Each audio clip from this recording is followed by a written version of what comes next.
Hello, everybody. Welcome to episode 62 of the Super Grapple Bros podcast. I am one of your hosts, Murpho. I am your other host, DMurph. We are two brothers who are former WWE employees that enjoyed talking about wrestling and video games.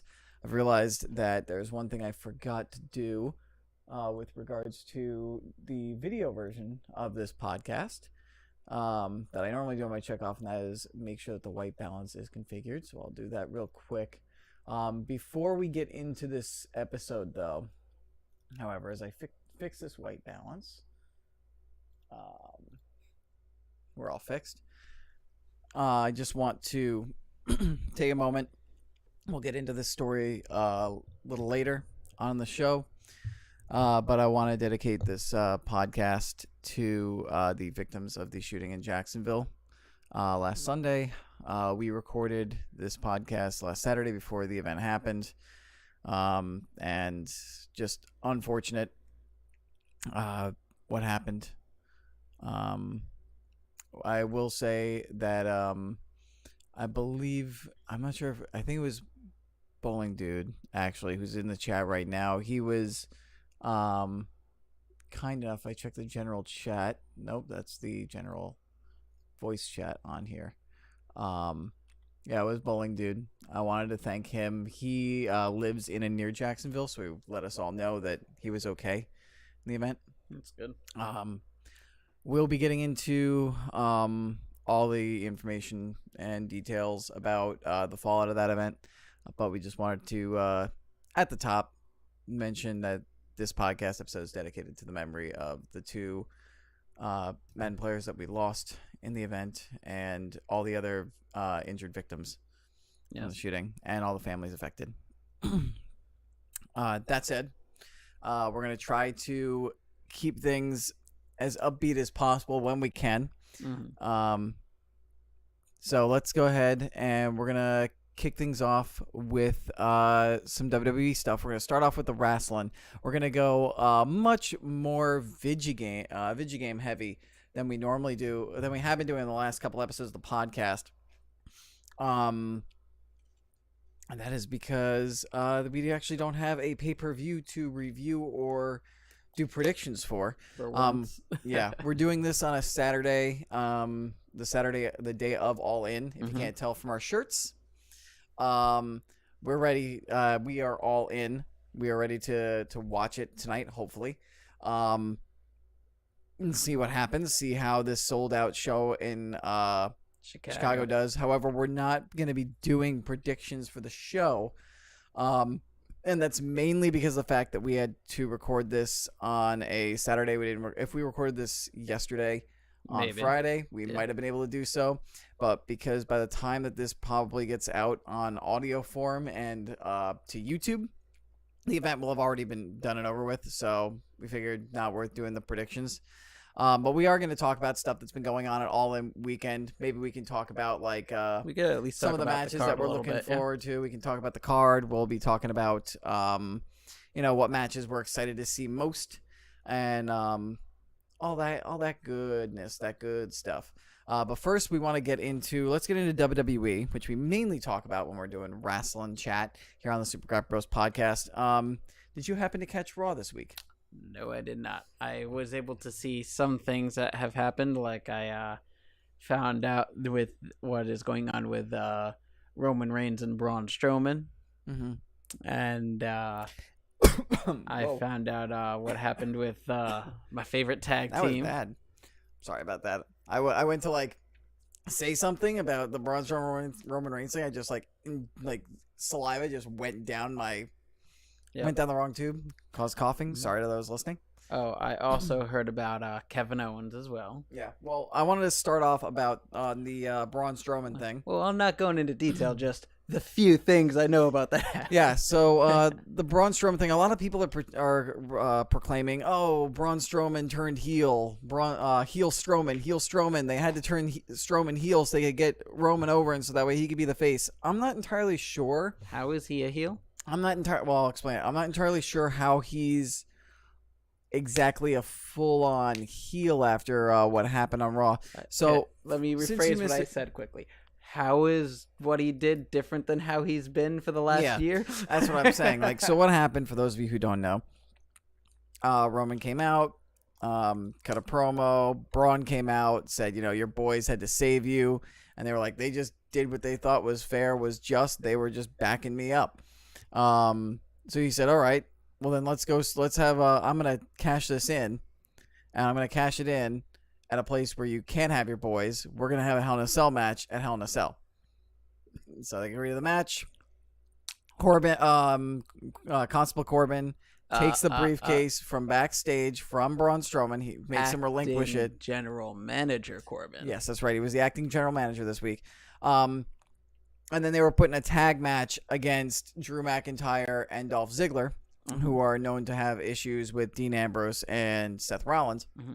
And then towards the end of the match, Braun Strowman decided, you know what? I'm not going to tag you. I don't even care about you. I'm just going to beat you up because of what you did, you and your boys did last week. So I'm going to beat the hell out of you. He aligned with McIntyre and Ziggler just for the night as of right now.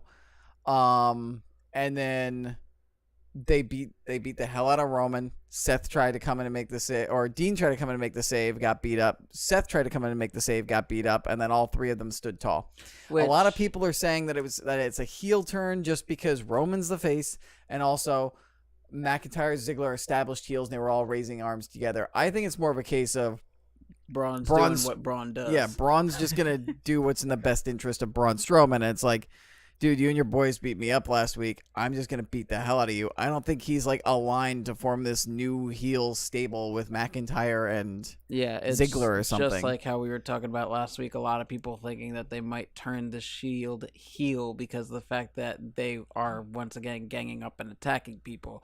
And it's, once again, a matter of it's these characters doing what these characters would normally do. There is one thing that confuses me, though, about this. What's that?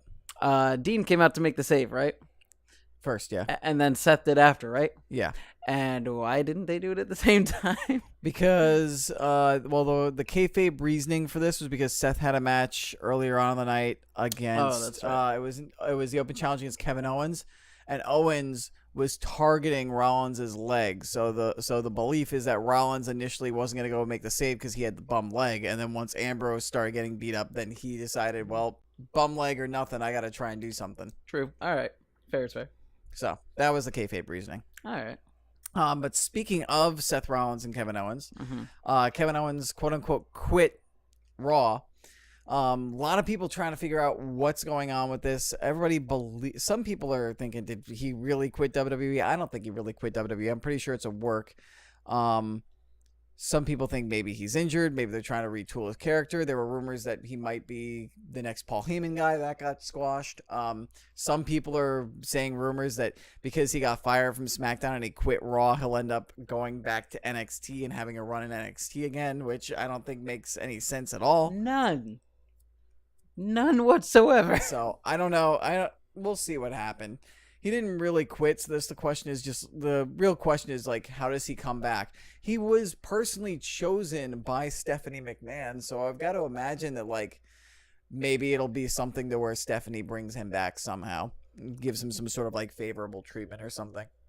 Yeah, who knows? Maybe he'll come back the Monday after Hell in a Cell, where Stephanie announces that he'll be the next challenger for the Universal title or something like that.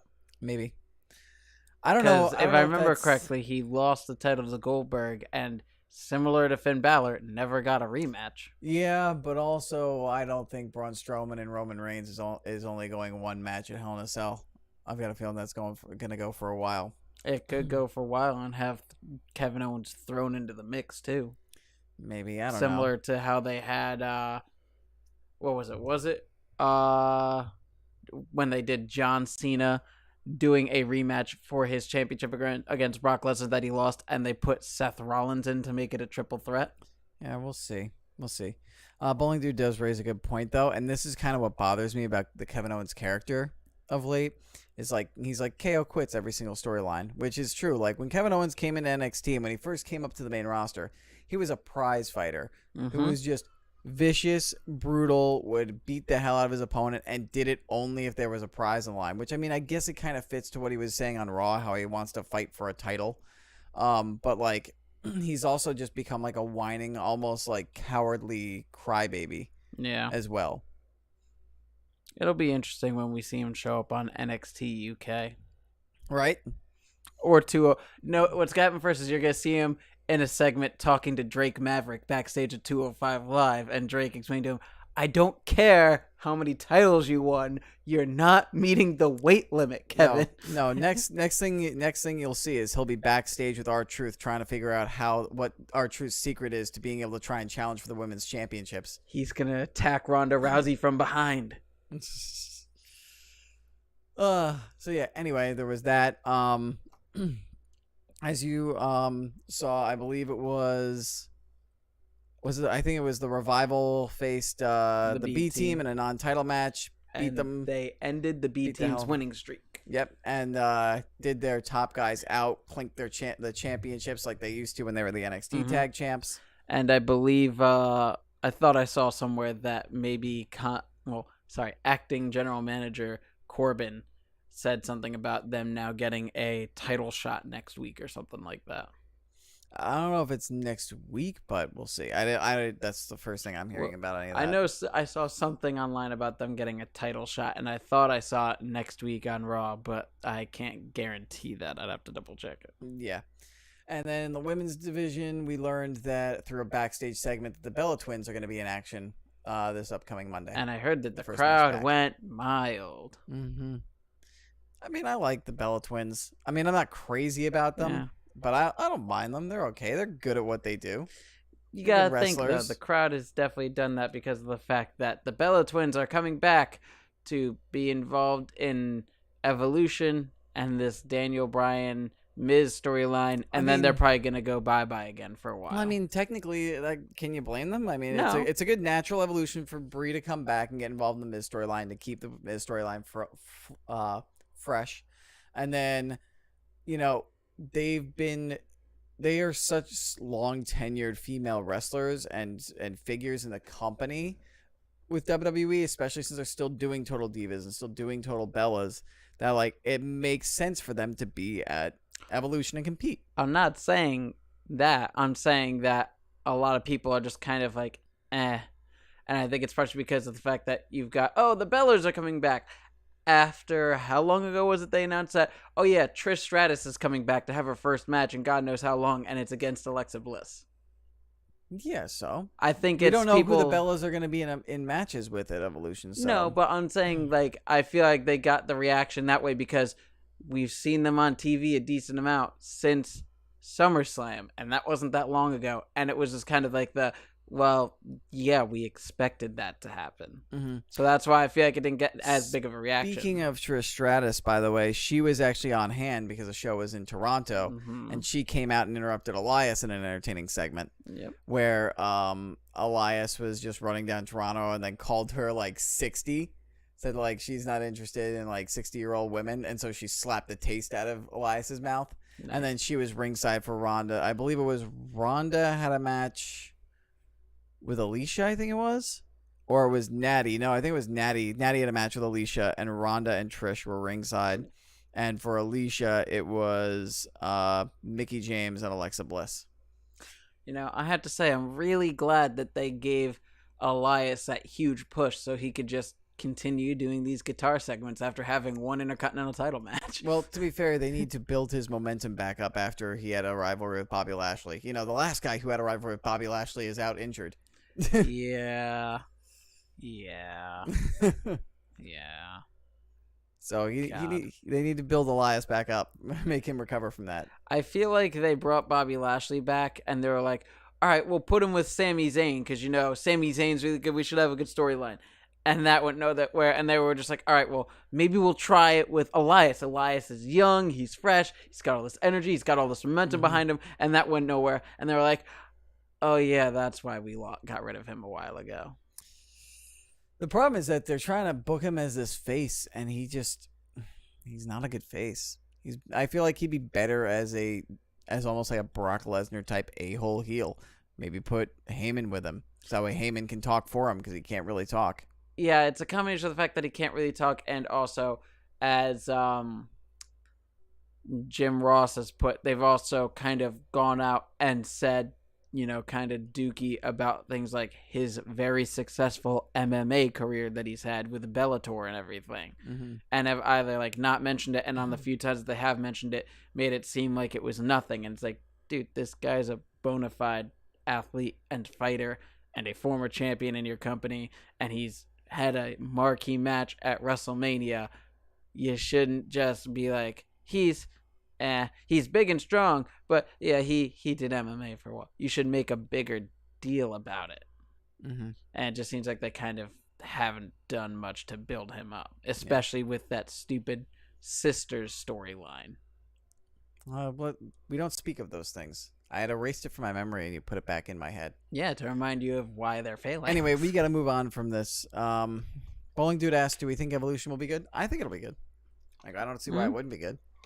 Got a lot of good female wrestlers in there. You've got Trish Stratus coming back. Who knows who else might be coming back? You're going to have the finals of the Mae Young Classic there. You're probably going to have an NXT Women's Championship match there. They said every women's title is going to be defended, so that's including the Raw, SmackDown, NXT, and NXT UK Women's Championships, which, by the way, we never mentioned. There has been a first NXT UK Women's Champion crowned. Oh, has there been? Yes. Well, that's because the show hasn't started airing yet, has it? No, they just did the first tapings last weekend. Yeah. Would you like me to reveal who that winner is? I don't know. Right, like, would you like to take a guess? Really and wanna... I'll let you know if it's right or wrong. I mean, if we have been talking about stuff that happens in NXT before it gets like we airs, talked about Tommaso Ciampa winning the NXT title and stuff. I mean, I guess Rhea Ripley. Don't know who that is. I can't remember. She is she one of the ones who competed in the UK tournament? She's one of the people who competed in both the first and now the second Mae Young Classic. Okay. She's from Australia. She used to be a soccer player. Okay. Interesting. Yeah. Bowling Dude says, Kelly or bust. I need my Jacksonville representation in Evolution. Oh, God. Well, if... There was a period of time where Kelly was the longest tenured face in WWE. That's true. And we do also have a somewhat local girl in WWE right now. Yeah, who? Mandy Rose. Mandy Rose? Mm-hmm. Where is she from? She's from Yorktown Heights, New York. Ah. Where my last job was. Okay. So there was a lot of Yorktown pride that people would bring up about her, and there were a lot of newspaper articles when she debuted on Raw and everything. Oh, nice. Yeah. Not bad. Yeah. So, yeah, I think that's everything that happened on Raw. We saw, I believe. we kicked its ass. So, C. Morin, by the way, thank you so much for using your Twitch Prime sub to kick the sub button's ass and subscribing with us. Keep up the great work, guys. Appreciate it, dude. Thank you so much. We'll try. We'll do our best. Yeah. Do our best. We're off to a rough start with me not having the white balance set, but we're on a roll right now. We're doing well. Oh, by the way, did you hear that Knoxville, Tennessee's mayor was working hard the other day? Yes, I saw he was hard at work on his first official business as a mayor, building the devil's favorite office chair. And I was gonna say that I was gonna try and tie it in, make it almost sound kind of official and mayory, like he was overseeing his first construction project. Okay, there you go. And did you hear that he had a deputy there? Yeah, Deputy Dustin Runnels. Yep. Deputy Goldust. One other quick thing. Did you see that Funko tweeted at him? No, I did not. Yeah, they tweeted at him being like, we hope we get to see at least one more run of the Rhodes brothers working together. And he responded with, how dare you even talk to me when you haven't even made a Funko Pop of me yet? That would be a good Funko Pop, though. Goldust Funko. You could make an entire Funko Pop line of Goldust. Yeah. Just because of how many different makeup designs he's had over the years. It's true. Do it, Funko. Do it. You'd make a lot of money. Anyway, let's move on to SmackDown Live. Mm-hmm. And did you catch anything at SmackDown? Yes! Didn't catch anything at Raw. I know that... I know the New Day were on an announce team. Mm-hmm. And... I know Jeff Hardy did a thing where he had RKO painted on his face. It was I would definitely qualify it as a thing. I don't know what he did. I just saw an image of him with RKO on his face, and I was like, "That's cool, I guess." Yeah. By the way, Mr. Troy 808, yes. Thank you so much for the follow. Appreciate it, man. So yeah, should we start off with the whole Jeff Hardy thing then? Is that I what you don't want? even know what happened. I just saw his All face right. paint. So that's pretty much all you got out of the promo. Jeff Hardy came down with the interesting face paint, and like I don't know what it is. I just can't get behind Jeff. You know how much I've loved Jeff Hardy. Yeah, in my career. We I have a watched Polaroid of me with him and Matt like at a signing. when he had the Intercontinental Autographs. Championship. And I remember when he first 10 won years ago, by the way. WWE Championship, that was at Armageddon or something. And we waited around and watched the entire pay-per-view over again for the rerun that they give you on pay-per-view to put in a DVD and record the match where he won the WWE Championship. I don't even remember that. I do. It was me, you, I and remember. Matt. Yeah. I remember going to the 2008 Royal Rumble when we thought he was going to beat his current said rival Randy Orton for the WWE Championship, and then he lost, and we were like pissed, or I was pissed. I was upset, but I was like, it was a cool match. It was a good match, and the way it ended was cool. The twist of fate reversal, like spin around into the RKO. Yeah. Which is funny because that was the same night of Rey Mysterio versus Edge for the World Heavyweight Championship, and that ended with a 619 into a spear. Yeah, jump for the West Coast pop out after the 619. Edge spears him, wins. Yep. That was actually a really good Royal Rumble. I think of Yes, it it too, was. because that was also when John Cena came back early and won. Yeah, I wasn't happy at the time, but looking back at it, I'm like, all right, that's pretty cool. Yeah, you guys were booing like crazy. Now I'm just like, well done. Well done. Well, I Well mean, done. to be fair, I was also incredibly upset when it was like, all right, we're down to the final three of Triple H and John Cena and Batista. And I'm like, I guess Triple H? I actually have Batista news coming up later, by the way. But let's circle back to SmackDown. Yep. Anyway, that promo, Jeff comes out and starts talking about like Randy Orton's obsession with him or whatnot. And then Randy comes out and he's like, this is like this is a real Jeff Hardy, because Jeff's like, I'm gonna get back to the way I used to be and everything, because that's what it's gonna take to take out Randy Orton. And Randy's like, good, Jeff, good, you're bringing out the old you. That's exactly. Did you like that I did this? No, I'm just laughing. I'm bringing out the old Jeff Hardy and just imagining him. Come on, Randy.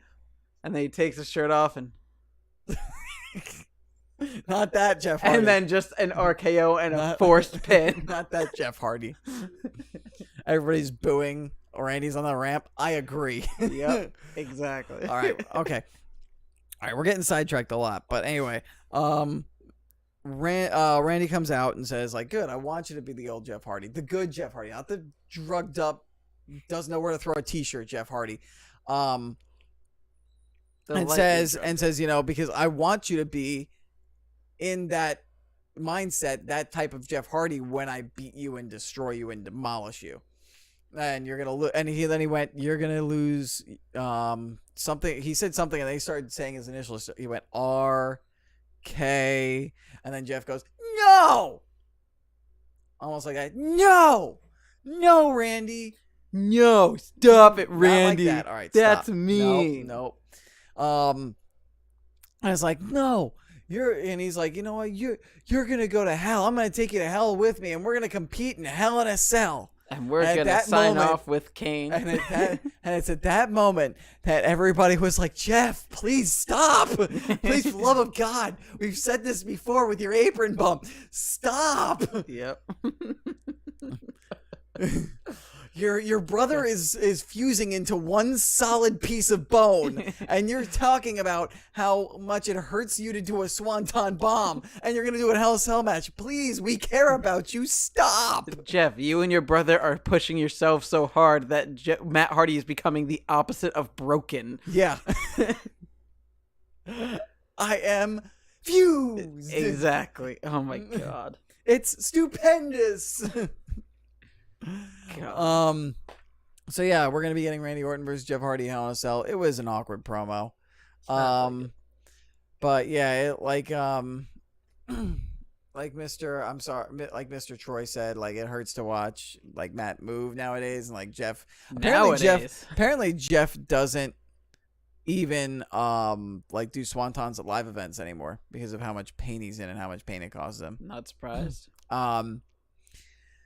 So yeah, it's just I thought that they'd be able to capture like what they did in 2008, but like Jeff just doesn't seem to have that kind of charisma he used to. And He doesn't have the inspiration anymore. I don't know. But Big Stupid says we already know how this is going to end. Either Orton's special handshake or RKO where he does a swanton from the top of the cage. Good Christ. Are you trying to kill him? I mean, I could see that happening if it was Jeff Hardy versus Shane McMahon, and then Shane wouldn't move because Shane is that ridiculous. Mm-hmm. But, God. You know what? I can't wait. I can't wait for the table of 3.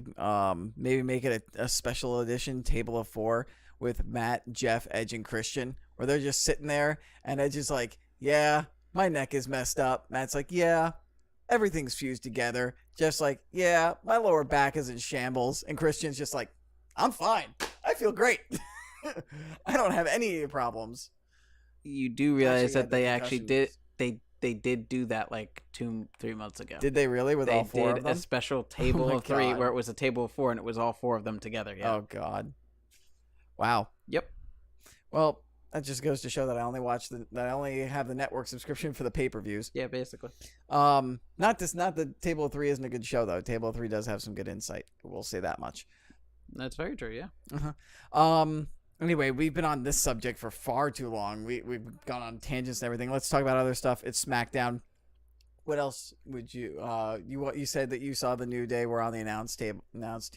That's literally all Which I saw about was that. entertaining. It was a triple threat match. What they're doing is in order to determine new number 1 contenders, they're doing a triple threat match this week, triple threat match next week. The winners of those 2 triple threat matches face each other in a number 1 contenders match. So this one had the Bar versus Gallows and Anderson versus the Colognes. Yes, they're still employed. I did see that, and I saw that was going to be a match, and I was very excited because I was like, Epico and Primo are really good, and I'm glad they're back on there, especially since they made a big deal of bringing them over to SmackDown, and then it was like, but where are they? Where'd they go? Back to Puerto Rico? What? Huh? That whole Shining Star gimmick didn't work out. No, Okay. that didn't work out well at all. Yeah. So the Bar ended up winning, which was so we've got the Bar in the number 1 contendership match. They're going to face the winners of Sanity. Who is it? Sanity, Usos? the Usos, and then Rusev Day. Aiden English and Rusev got announced as a tag team in that match. So we might very well see Rusev Day versus the Bar, and then maybe the Bar will win or something like that. I'm a little upset to hear that it wasn't a lone Luke Harper, but okay. Yeah. Doubling back on the table of 4 thing, Big Stupid says between the 4 of them, there's not enough body parts to make one human being. Hello to Wait Kanapa, by the way, in the chat, and Mr. Troy, by the way, is saying with regards to the Colognes, it's hard to run a timeshare. I mean, yeah. It's hard to run any kind of timeshare. Yeah. I suppose. Wait Kanapa, by the way. Yes. Thank you so much for the follow. We appreciate it. Also on SmackDown, by the way, what would you like to hear about next? How the women's division is shaping up and the women's championship, or how the WWE championship is going? Let's go to the women's championship thing, because I thought I heard something about looking like they're trying to flip the roles. It looks like they might be. That, or just they're making Becky Lynch seem less heely with how her actions are going, or just people are cheering them, and WWE is just like, well, we're not going to try and like mute this or try and like change it. So Carmella got her rematch 1-on-1 against Charlotte for the women's championship. Mm-hmm. And Charlotte won fair and square, pretty much, like hit Carmella with a spear, which Carmella then sold up and then ate the I can't remember what her finisher is. It used to be called Bow Down to the Queen, but I think it's now Natural Selection, the flipping over like yeah, head that's spike. natural selection. Yeah, Natural Selection. And then she went straight into the figure 8 and she like bridged like crazy. And to WWE's credit, they protected Carmella because it took a spear, then it took that, and then she was in the figure 8 for a long time. And like that's good. And Charlotte really had to bridge and sink that bridge in and sit there with it before she tapped out.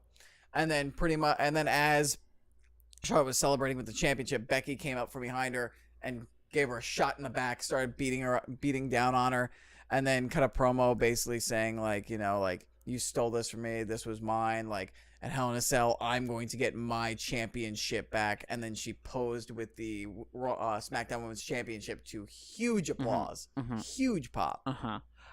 Now, where in this does R-Truth come into play? There's something I gotta tell you. It's not happening, man. Because I saw Carmella tweet at R-Truth on Twitter, just simply saying, "Why are you so obsessed with me?" Yikes. So that's what's been going on in the women's division. So it looks like, I wouldn't say they're like turning Charlotte heel or trying to flip things. I think they're just letting fans cheer for who they want, which is Becky right now. So it's basically going to be... And I guess Becky's not being as heely as she was in her promo last week, maybe? Yeah. I guess they're doing Charlotte versus Becky at Hell in a Cell, and then the winner versus R-Truth at Evolution. Nope. Please. No. Just let me have this. Please, WWE. Just let me have R-Truth on TV doing something. I would like to imagine they've learned their lesson from Santina Marella and James Ellsworth. Stevie Richards worked out really good. That was a good storyline. Maybe not for his career, but storyline. All right. Moving on from the dead horse. The WWE Championship, that rivalry continues to get even better. Not surprised. AJ Styles came down to the ring, was cutting a promo about like Joe, and he's like, "How dare you say those things to my wife and my daughter? How dare you like do those things? I'm gonna rip you limb from limb at Hell in a Cell." And then he told Joe to come down here so he could beat him within an inch of his life, so to say. And Joe came up on the Tron and said, "I'm not gonna go down there. I'm gonna fight you when the championship's on the line." And by the way, hold on, I need to make a phone call. He goes, "Oh, hi, Wendy." Yeah, you know who it is. And calls Wendy and says, like, "Oh, are we still on for like the like PTA barbecue or something next week and stuff like that?" Like, and it's like, and then he ended the call. He asked how his daughter or their daughter was, but then he ended the call saying, "Oh, don't worry, I'll see you next Tuesday." And then AJ went storming into the back to try and find Joe. Joe had disappeared, and AJ nearly laid out just a regular worker, like a janitor or like an office worker or something who was just in the back, who he almost mistook it for Joe. Interesting. So things are going to be interesting this upcoming Tuesday. I'm wondering if we're going to have a segment where like Joe's going to be in Georgia at this like PTA barbecue or something, or is going to like sneak into the house, and then AJ's going to be like waiting for him and is just going to attack him, and they're going to like have like a fight in a house or something. They're going to have Samoa Joe show up to Georgia and break into the house that has apparently changed locations and been previously owned by both Vince McMahon and Randy Orton. Is now going to be owned by AJ Styles, and he's going to be breaking into the house. I don't know if that was the same house, was it? Yeah, but it was a house. True. Whatever. But I'm saying, with those storylines, with Austin breaking into McMahon's house, and then I forget who it was breaking into, I think it was Triple H breaking into Randy Orton's house, they used literally the exact same house. So I'm saying they'll do that again, except it'll be AJ's house now somehow, and it'll be Samoa Joe breaking in that way. Mm-hmm. Yeah, I guess. In the great state of George Connecticut. Basically, yeah. So that was pretty much all that went down. George Connecticut. Oh God. That's what went down on SmackDown. NXT, did you keep what happened there? I know that Johnny Gargano came out making a promo, and then Velveteen Dream came out being that like, I didn't see. That Velveteen Dream came out being like, no, you're done. It's about the Dream now. I didn't actually get to watch it, but that's apparently what it was about. Apparently, EC3 got attacked, and it was Lars Sullivan. Yep. And then Lars Sullivan squashed like one of the guys on it. Raul Mendoza. Yeah, Raul. He was in the Cruiserweight Classic. Mm-hmm. Which, did you hear the news about Velveteen? What about him? With him and I believe it's Evolve. No. WWE and Evolve came to a deal, so Velveteen Dream is going to be wrestling at 2 Evolve events coming up soon. Interesting. One at the MCW Arena, and I think it's Maryland, and one in Queens, New York. I don't know if I'd want to go all the way to Queens, but it's intriguing. Yeah.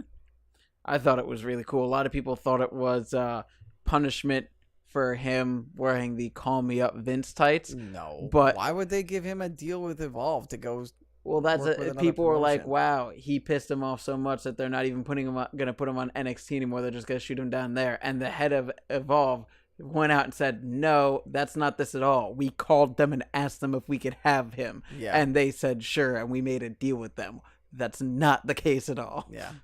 Yayo, by the way, says that Velveteen is the man. He is amazing. Patrick Clark, an amazing wrestler with a great gimmick, and he's incredibly young. Yep. Gonna be great for years. Big Sue said, "Wow, he's gonna be at the MCW show." Yep, because apparently he used to wrestle there, and he's from the area, so a lot of people were hoping to get him back, and so they did it as kind of a homecoming, and they happen to be having another date right around then in Queens, so they got him for that as well. Big Sue said Adam Cole wrestled there recently too. Yep, he defended the North American Championship against Walter. Ah, nice. Bowling Dude says Velveteen is the best. Footballers is saying Velveteen versus Gargano versus Black versus Ciampa for the title of Takeover. I mean, I wouldn't hate it, but I don't know if they'd have to do some storyline writing gymnastics for that one. How? They've already got a storyline between Gargano and Velveteen right now, and it's over Ciampa and the NXT title, and Aleister Black is deserved a rematch for it. Yeah, but it also depends on if Aleister Black is healthy and back by the time next Takeover. True. That's true. Because he just had surgery a few weeks ago, so who knows how long he'll be out for. I think that's everything I can remember about NXT. Shayna Baszler did team up with the other 2 out of the other 4 Jessamine members. Duke and Marina Shafir. Yeah, at a NXT live event. Cool, There's a photo of the 3 of them like raising hands with each other. So that's cool that Very they're nice. working with each other now. Oh yeah. I did not catch 205 Live though this week. Did you catch 205 Live this week, or do you at least know what happened? I did not catch it. I'm trying to remember if I saw anything that happened with it though, and I'm kind of drawing a blank. I know apparently what's his name? Cedric Alexander had some kind of message for Drew Gulak before the show started or whatever, but yeah, I don't remember anything from the show, unfortunately. All right, well, we'll just have to make sure we touch on 205 Live next week then. Yeah. So let's go from the week in WWE. We're going to go into WWE news, and we'll talk about some All-In stuff. All-In, as you guys know, is accompanied by Starrcade, the full like weekend-long All-In kind of event. Convention they thing. put up for it. Part of it is Pro Wrestling Tees was at a 1 Hour Tees shop, I think in or near Chicago. It's in Chicago, yeah. Yeah, in Chicago. 1 Hour Tees or Pro Wrestling Tees is a part of 1 Hour Tees. Okay. And so CM Punk was doing a signing there. It's his first like wrestling related appearance, I believe, since he left WWE.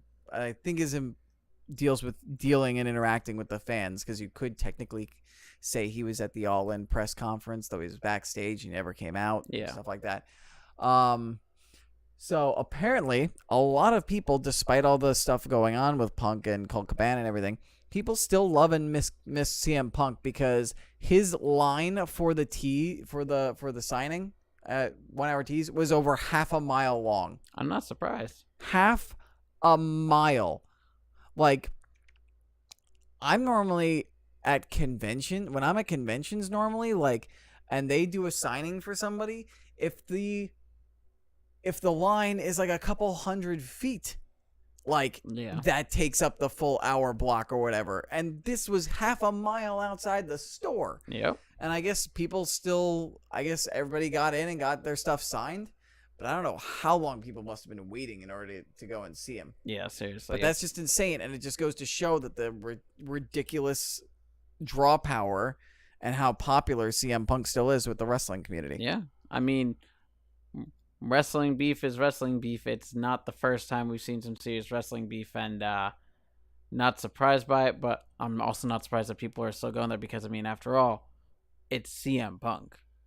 Yeah. Regardless of what he does outside the ring, he's still what at least was an amazing wrestler. We'll see if he ever comes back, but he was an amazing wrestler, and people are still going to be fans of what he did.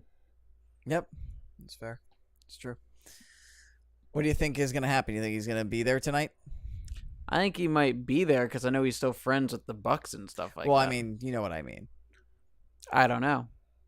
He might make an appearance, not wrestling, but like some kind of side appearance. Do you think he's going to get storyline involved? I don't think so. With anything? No, I don't think so. I think if there's going to be Do you any think kind he's going of... to end up jumping somebody in the suit of, what's his name? The business bear? Bernard the business bear? I don't think because they're apparently gonna go that multiple far. people have been inside the suit, so like Yeah, there's no like he could end up being in the suit just for tonight. that's possible. I could see them doing something like that so that way he could be out there or something, but who knows? But like he would unmask and like show himself as CM Punk. I don't know if they're gonna go that far because I don't know if because he's been saying over and over again he has no intentions of returning to wrestling, and he's got this whole Ultimate honestly, I Beastmaster believe thing him. going on. So I don't know if he'll actually do anything like that because that would get him back into the wrestling scene and people would be bothering him to come into another match and everything. I doubt it too, but it's a question that he just needs to be. It's a subject that needs to be raised since we're on the eve. Oh of yeah, it. I knows, would if you're love watching it that on- to happen. If you're but I watching it don't on think it is. YouTube or listening to the audio version after the event happens and he does come out, you can say, "Ha, they're wrong. They're wrong." Yayo says if Warrior came back and Hogan came back, why not Punk? I mean, Hogan. To be fair, Hogan and Warrior came back like years and years after the fact. And like they Hogan left wanted WWE to. in what 93, 94? Something like that. And he came back to WWE in like 2002. Yeah.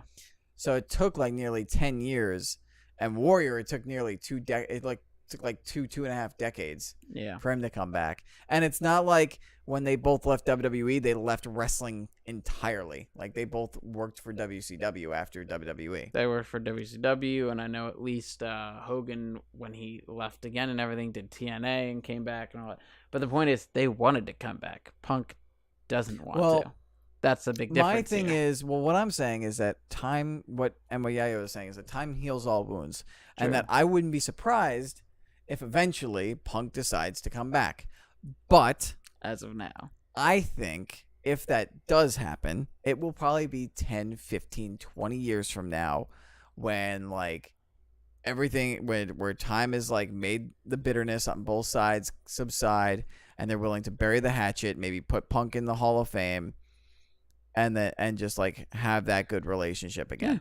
maybe. I don't know if he's ever going to come back and wrestle, especially since, he quit in 2014. That was 4.5 years ago. I don't think that's enough time for him to like ever want to come back to WWE, knowing how poorly they treated him based on like what was in the court reports Yeah. from his lawsuit with Dr. Aman. Yeah. And who knows if he wants to come back to wrestling. Could he come back to wrestling this soon, like wrestling period? Yeah, maybe 4.5 years has been enough time. He's done his 2 MMA matches. He's never going to Dana White said that he's never going to fight in UFC again, but he got to live his dream. He did that. So like, who knows? We'll see. Yeah. But you know who a lot of people are saying might show up at All In?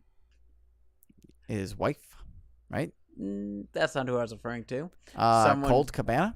Well, Colt Cabana is confirmed for the 0-hour over-budget battle royale, which I love that they Some people named think that since he's a Chicago native, that he's gonna win it and actually face off against Jay Lethal for the ROH championship. Yeah, it wouldn't surprise me. And some people think that he might actually win the ROH championship against Jay Lethal. That'd be great.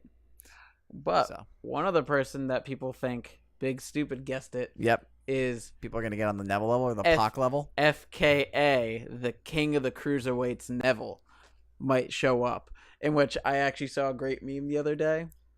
It was of Austin Aries all bug-eyed, and it says Neville comes back as a free agent, and you wonder if you're on the Neville level yet. Yeah, a lot of people think that Neville's going to be there tonight. It was revealed that he was released from his contract a while ago.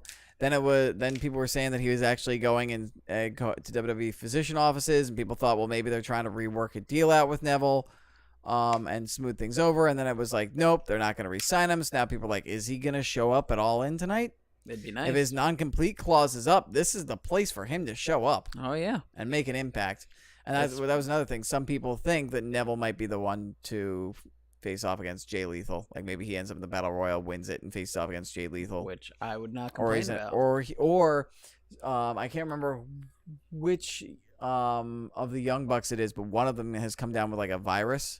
The last couple of days, I don't care if it's... it was Nick, and that was at the beginning of the week, and he seems to be fine now. Okay, because some people were saying if that continued, then maybe they would reveal Neville as like a surprise replacement in the main event. Yeah, if it wasn't for the fact that he's been doing all of the signings and all of the events for Starrcade and everything, he wouldn't do that. Yeah, he wouldn't be doing all that if he was that sick. Mm-hmm. But yeah, potential that Neville will be there tonight. Funny fact, though, I find it hilarious that with All In, when they first decided to make the event, people were asking them who's the main event's going to be. And the Young Bucks are saying, well, neither us or Cody are going to be in the main event. We're doing this show, but we want to showcase other people. We're not going to be in the main event. But then everyone they asked was saying that they don't want to be in the main event. So now the Young Bucks are stuck in the main event. Yeah. And technically, I think Cody's match should be in the main event because Cody should win the NWA World's Championship tonight and bring it back to prominence. And the show should end with him winning the NWA Championship. Oh, I would love that. I know some people were jokingly saying that Nick Aldis versus Cody Rhodes, the NWA Championship, is going to be turned into a surprise tag team match of Cody and Nick Aldis versus the ghost of Joey Ryan and Flip Gordon. Oh, did you hear what? Oh God, what match? Oh, I can't remember one of the matches, but somebody predicted, or apparently some people are making rumors that one of the matches that's going to take place is, who was it who like kayfabe like killed Joey Ryan or whatever? I know Joey Ryan's kayfabe dead. I think it was they said a thing earlier today where like there was still, I think the idea was like they were still trying to figure out who did it, and I believe something happened like earlier today even of Hangman Page announcing that he did it or something, because I know they had a feud going on. Hangman Page has got a match tonight, right? I believe so. I'm double checking the card right now. Because I remember hearing, you're gonna like this rumor if once I find out the information. Adam Page in a Chicago street fight against Joey Janela. I think it might be that match, but some people were predicting that while Joey Ryan might not be there, the ghost of Joey Ryan will be in the form of a haunted penis. It's quite possible. That like there would be a haunted penis, or that the ghost of Joey Ryan would possess one of the guy's penises. Oh my god! In the match, that would be great. No, I know they I think it was like yesterday. Friggin' wrestling, man. Yesterday, I love it, and but wrestling, man. What's this? Either yesterday or today. I know they were doing. I think it was yesterday. They were doing a ghostly meet and greet with the ghost of Joey Ryan, and it was just Joey right there. Yeah, and tomorrow, the day after, they're doing a Joey Ryan murder mystery meet and greet. So it's people going to this murder mystery, and the victim is Joey Ryan, who's going to be there to meet people. Oh my god, that's awesome. Yeah, just wrestling, man. Sometimes I swear, wrestling's so good. It's so much fun. But yeah, All In's gonna be great this week. I think that's all like the rumors about what's gonna happen. Flip Gordon is I think doing a tailgate. Some people think he might make his way eventually to the Battle Royal, or like be announced that he's in a match and have to like run from the arena to wherever the show is taking place, to where apparently it's like a couple miles away. Yeah, quite a ways away. So this card is looking so good. Read it off. Let's get the final card for people who are either watching now, might listen before the show starts, or just looking back on it. Yeah. So right now, All In 0 Hour is going to, which is basically the pre-show, is going to feature 2 matches. One is the Briscoes versus Frank Kazarian and Scorpio Sky. Then there's the Over Budget Battle Royal, which I love the name of it because the Young Bucks and Cody have even said, no, that's the shoot name. We ran out of money and we just want our friends on the show. So that's the shoot name of we went with the shoot version of the name of the Battle Royal. So this is all legit of it's over their budget of Jordan Grace, Moose, Rocky Romero, Colt Cabana, Ethan Page, Brian Cage, Billy Gunn, Jimmy Jacobs, Marco Stunt, Brandon Cutler, and TBA. Winner gets an ROH title shot later in the night. Some people think Jimmy Jacobs might actually win too. It's possible. I've been hearing that.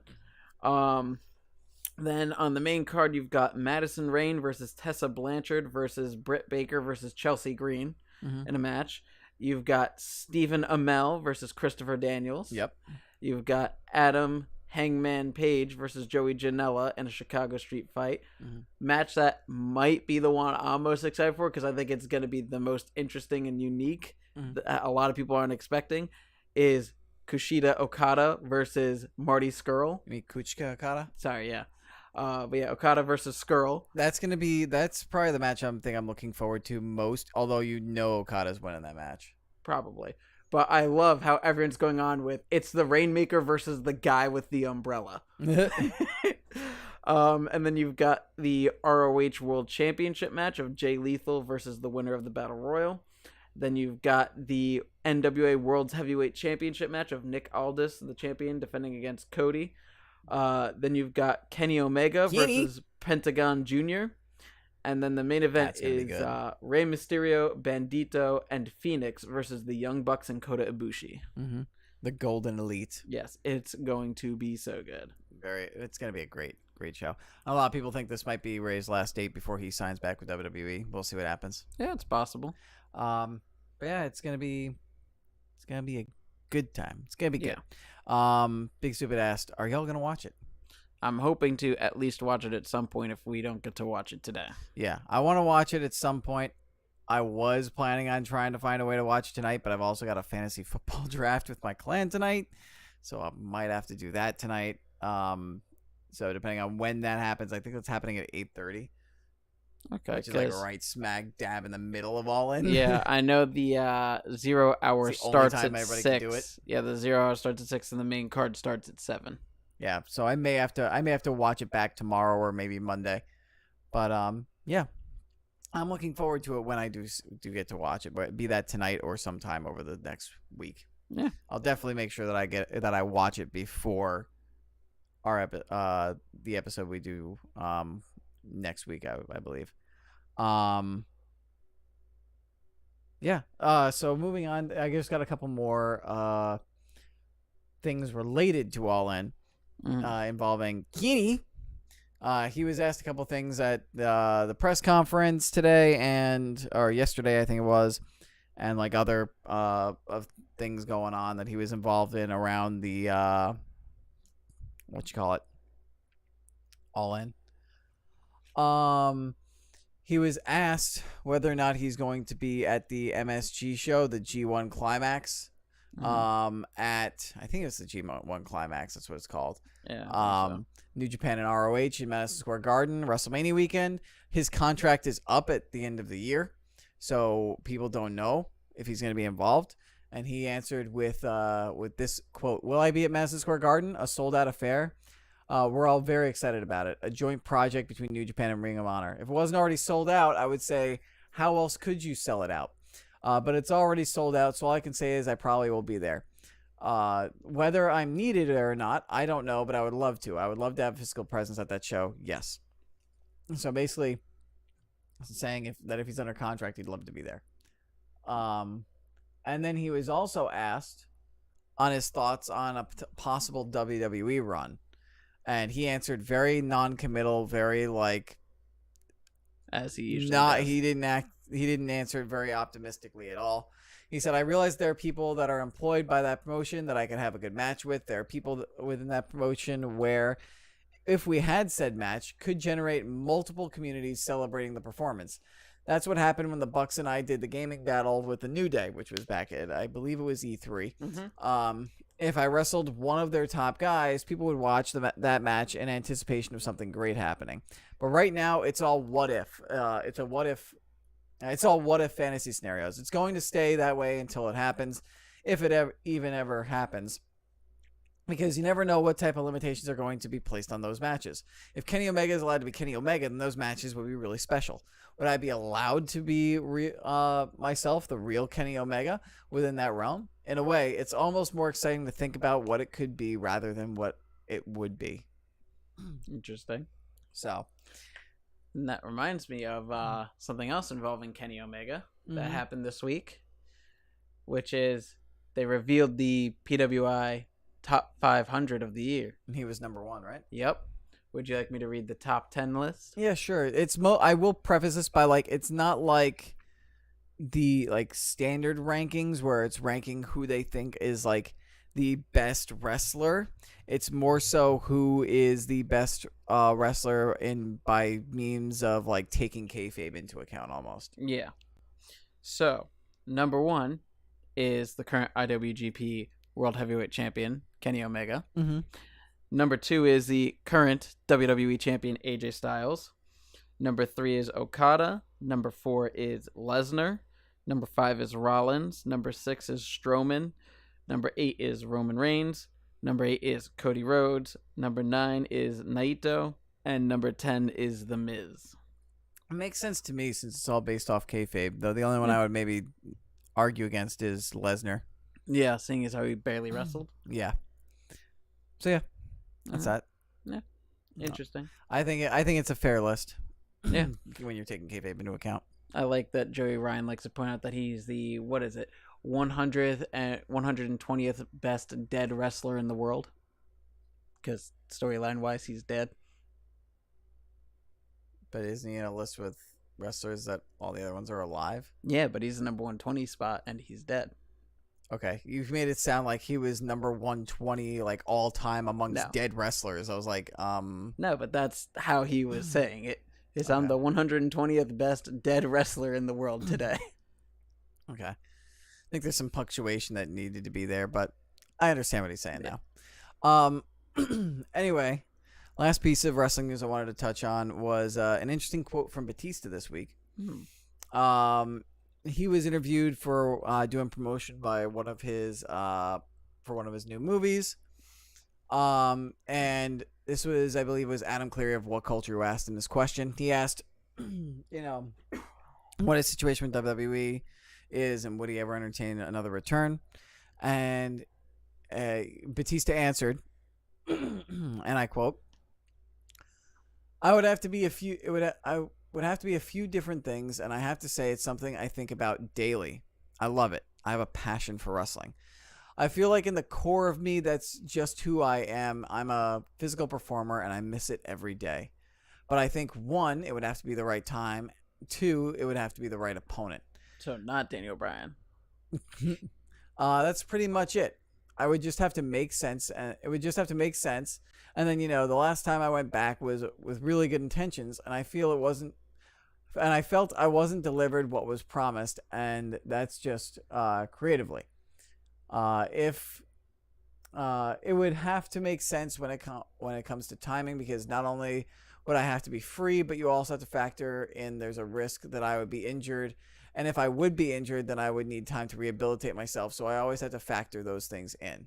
So Batista wants to come back, but he also realized if he does come back, not only does it have to be the right person, the right creative story for him, but he has to factor in, okay, how many months is this going to be? And then if I get hurt, I have to be rehabbing for 6 to 8 months. And can I do that with my film schedule? So I kind of understand where he's coming from. I would love to see Batista back. I think it would actually get cheered as maybe a face now, so long as put him up against somebody in a Daniel Bryan situation again. And when he's talking about his when he was talking about his previous thing, and he was saying creatively, it's because he wanted to come back as a heel. He didn't want to come back as a face, and they were like, "No, you're a star. Damn it, we're gonna make you a face." And then that epically backfired because they tried to put him in Daniel Bryan's place. So basically what I'm hearing is surprise return to do on the indies what he did the last time he came back to WWE tonight, where he shows up in the Battle Royal of All In and wins that, and then goes on to face Jay Lethal for the championship. But because of the situation, there's a whole boom movement, and Colt Cabana gets put into the match, and Colt Cabana ends up winning. No, that's not what's happening. Damn. No. So, with that, I believe that's it for wrestling news. Mm-hmm. However, we do have some wrestling game news. I'm gonna lead off with this just because it's an easy transition into the games, and we're gonna go into the real main story. Mm-hmm. WWE 2K19, they had their first bit of the roster reveal this week, and they already messed up. In an interesting / cringy kind of video with Rusev, Lana, and the B team. Yep. And what do you mean by they already messed up? They didn't put in Kyle O'Reilly's proper entrance with a title in the game. Oh yeah, they didn't have him doing the guitar thing. Well, no, they just had him walk straight in. It also depends on when did they.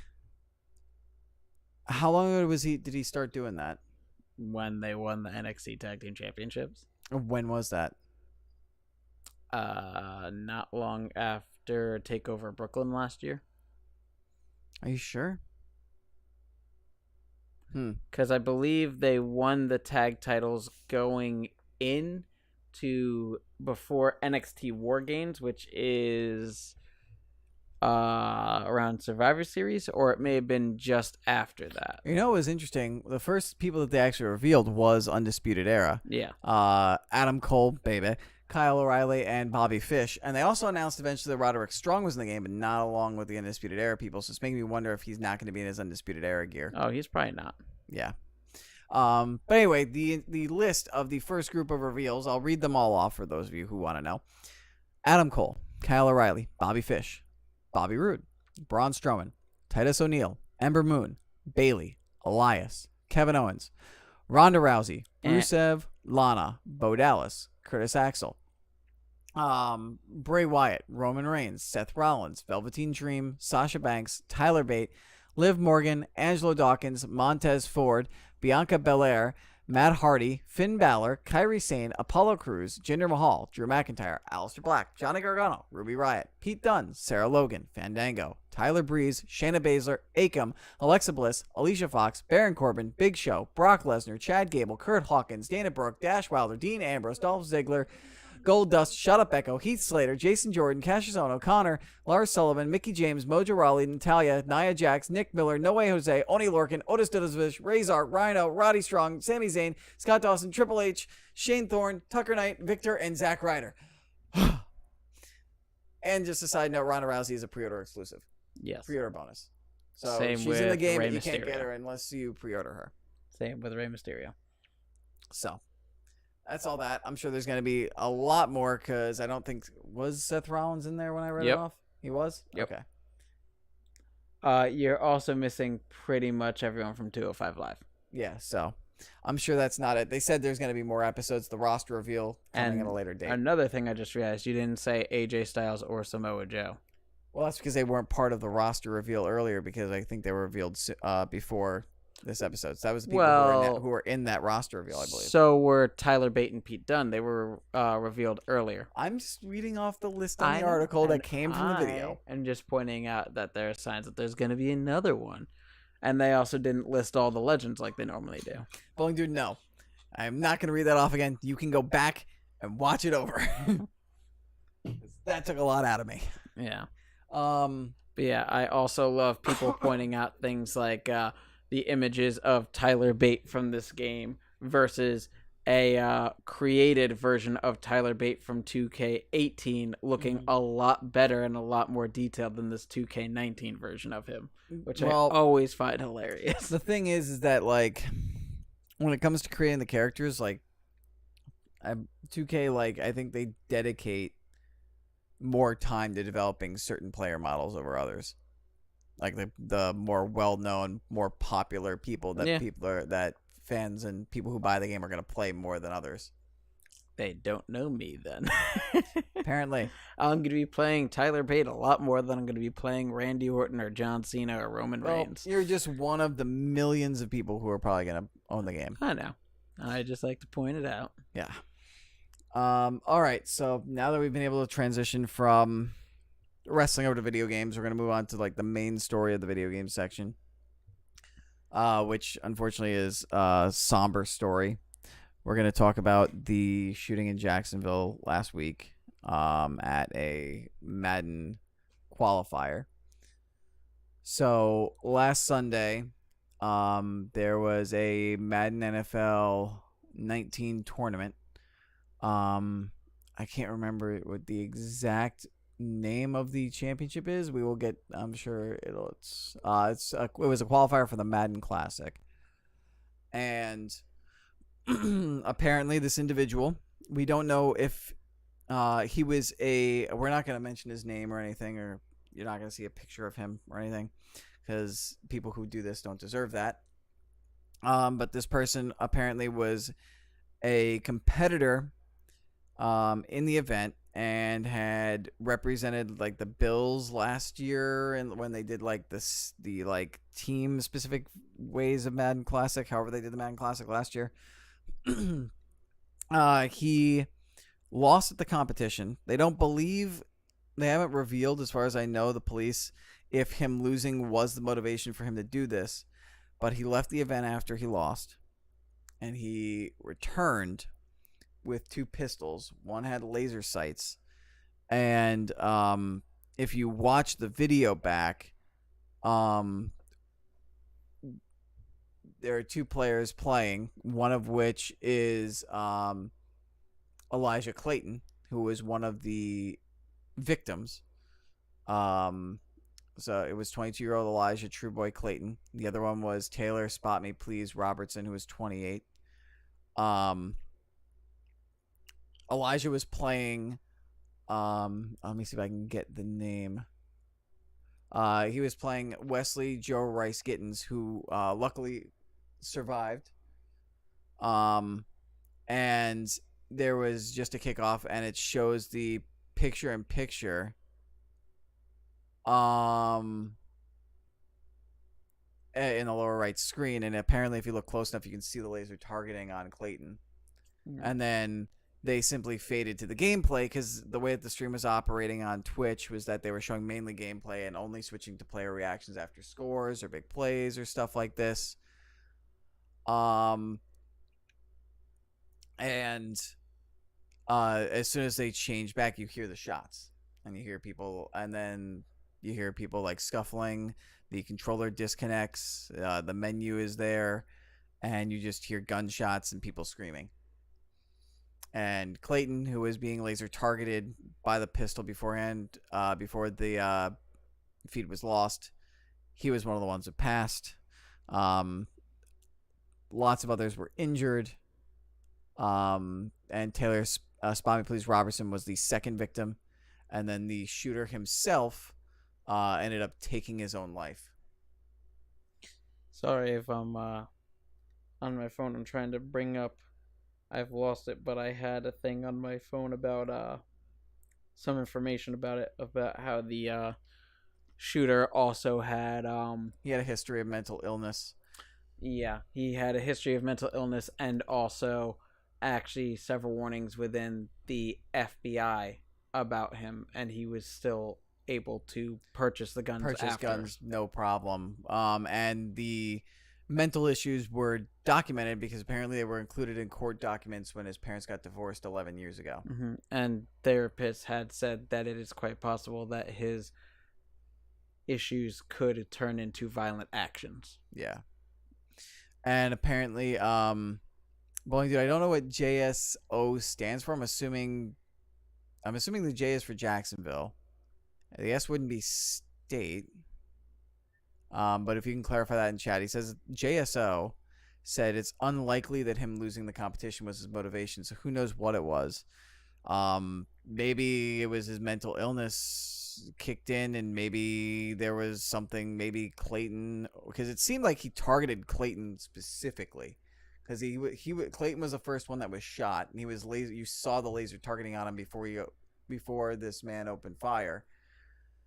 So maybe they had some sort of problems or issues, and because of his mental disorder, he started shooting and figured he would take Clayton out and take him with him. The Jacksonville Sheriff's Office. So the Jacksonville Sheriff's Office says it's unlikely that him losing the competition was the actual full motivation. Yeah. There were, last I checked, I don't know if it's in this story that we've got up from Polygon, but I believe it was 11 others were injured. Yeah, I heard about that. But I believe that everyone else who is injured will be able to recover, and then none of the injuries were fatal. So just apologies and condolences to the families of those affected, of Clayton and of Robertson. It's a tragedy, and you know, we've talked about these kinds of things before. Like, this is just, it's too much. Like, this has to stop. Yeah. And now it's no one happening wants to do anything about it. And now it's happening at gaming events. Like, legislation has to be brought in. Like, people like the person who did this need to have more roadblocks in their way in order for them to acquire firearms. And also, and like, this isn't just like a gun control issue or a mental health issue. It's also a public safety issue. And I was going to say also a security issue. Like, I think now any esports event or tournament, especially if it's sponsored by somebody as big as EA, needs to have better security. And apparently even at EVO, which is like one of the biggest esporting events of the year, they didn't have metal detectors or anything. People just took quick looks into bags and then let people go.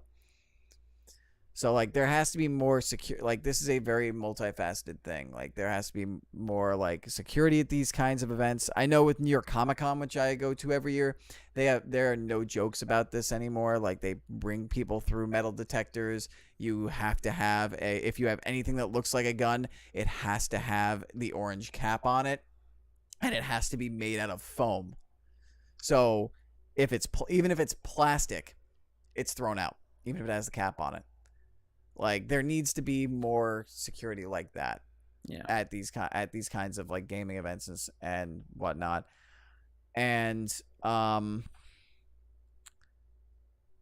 of course, you know, like, people with mental illness, they need to be treated better if they have diagnosed mental illness, or if they're posed by some sort of expert to be a violent threat, they need to not be allowed to acquire firearms. Yeah, exactly.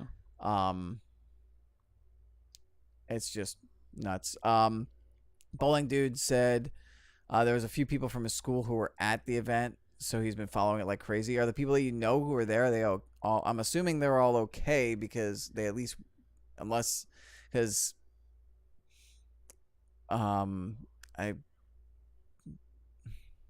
it was only 11 injured and only Clayton and Robertson were killed in addition to Shooter, but I'm hoping that they were all okay and that none of them at least got shot and had to go to the hospital. Yeah. Following up on this story, we've got a few other subsequent stories. Twitch has removed. They are fine, said Bowling. That's good to know. Thank you. The Twitch has banned any footage from the event, as they should. Or of the shooting, and if anybody puts it up, they will punish the accounts. However, it's staying up for the most part on YouTube and Twitter and Facebook because they have different guidelines. The Twitch terms of service and community guidelines say no violent, I believe it's no violent acts or like violent language, I think, or threats are tolerated. Whereas on YouTube and Twitter, because they're also not just like they're not so much live streaming and gaming, they're also more like current events and news. Like, YouTube's thing is if it's newsworthy If it's being treated as news and being treated educationally and it's not being sensationalized in order for the person who posts it to get views, then it's okay. Yeah. Twitter, they view the shooting as newsworthy, so it's okay. So Twitch is taking stuff down. YouTube, in certain situations, is allowing it. Twitter's allowing it. No. And then there's an update that EA has canceled the remaining Madden Classics, and this goes Classic qualifiers, and this goes back to the security issue that we were discussing. That they basically canceled them as is right now in order to reevaluate the security situation surrounding these events. That way they can make sure that nothing like this ever happens again. Shouldn't have happened in the first place, but at least they're trying to make steps. Yeah. The Madden's competitive gaming division commissioner Matt Markin said in a statement, and I quote, "I also want to reiterate this other EA employee's statement that we're canceling the Madden Classic qualifiers. We need time to review with our partners, internal teams, and the Madden community our best paths forward regarding what's next. We will be sharing those updates in the coming days. The following is certain. The Madden NFL Championship Series will return. We love this game and this community. We are confident we will return stronger as we move forward in building competitive Madden together."